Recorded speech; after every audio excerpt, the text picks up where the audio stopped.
తీసుకుని అబ్బాబా నాకు చూసావు అక్క ఎంతమంది వచ్చిందో, అక్క నీకు ఇలాంటిది వచ్చిందా, నీకేమొచ్చిందిరా తమ్ముడు, నాకు ఇది వచ్చింది తమ్ముడు, మీకు ఎన్ని వచ్చినా తమ్ముడు, అన్నయ్య నీకు ఎన్ని వచ్చినా ఒకటి గుర్తుపెట్టుకో అన్నయ్య తమ్ముడు, అదేంటంటే నువ్వు దేవునికి అనుకూలమైన బ్రతుకు బ్రతకకపోతే ఏ వాగ్దానం నీకు చెందదు, వర్తించదు.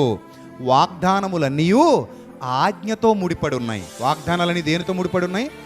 ఆజ్ఞతో ముడిపడి ఉన్నాయి. అంతెందుకు, నీ తల్లిని తండ్రిని సన్మానించుము, నీ తల్లిని తండ్రిని సన్మానించినప్పుడు నీవు దీర్ఘాయుష్మంతుడు వగుదువు. ప్రభువా, నేను తల్లిని తండ్రిని అన్నం పెట్టను, వాళ్ళని బయటికి నెట్టేస్తాను, వాళ్ళని కనీసం మందులు కూడా ఇప్పించను, వాళ్ళని చూడనైనా చూడను, కానీ నేను దీర్ఘాయుష్మంతుడిని అవ్వాలి ప్రభువా.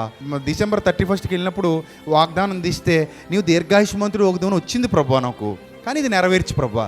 నాయన ఇది నెరవేరాలంటే నీ తల్లిని తండ్రిని ఏం చేయాలి? సన్మానించాలి. తల్లికి తండ్రికి అన్నం పెట్టినోడికి అది నెరవేరుద్దా? అందరికీ దీర్ఘాయుష్ కావాలి. ఈరోజు చచ్చిపోతావంటే ఎవడో రెడీగా లేడు, అంతేనా? అందరికీ ఏం కావాలి? 70 ఏళ్ళు కావాలి, 100 ఏళ్ళు కావాలి, 80 ఏళ్ళు కావాలి, అందరికీ అంతంత కావాలి. మరి వాగ్దానంతో కూడిన ఆజ్ఞలను పాటించాలా వద్దా? పాటించాలా వద్దా? పాటించాలి. వాళ్ళకి అన్నం పెట్టాలా? పెట్టేయి. మందులు వేయించాలా? వేయించేయి. అంతే. నీ బాధ్యత ఎంతవరకు ఉందో అంతవరకు నువ్వు చూసేసుకో, ఆ తర్వాత దేవుడు చూసుకుంటాడు. కొంతమంది అమ్మా నాన్న మంచోళ్ళు ఉండరు, అయినా కూడా మన బాధ్యత మనకి తప్పదు. కొంతమంది తల్లిదండ్రులు తెక్కోళ్ళు ఉంటారు, తెలుసు కదా మీకు. ముసలోళ్ళకి కొంత తెక్కు ఉంటుంది. ఆ తెక్కోళ్ళు బురదినేత ఉంటారు మనల్ని, ఆ చేదస్తంగాళ్ళు. వాళ్ళు మారరు, మనల్ని పుల్లబెట్టి పొడుస్తూ ఉంటారు.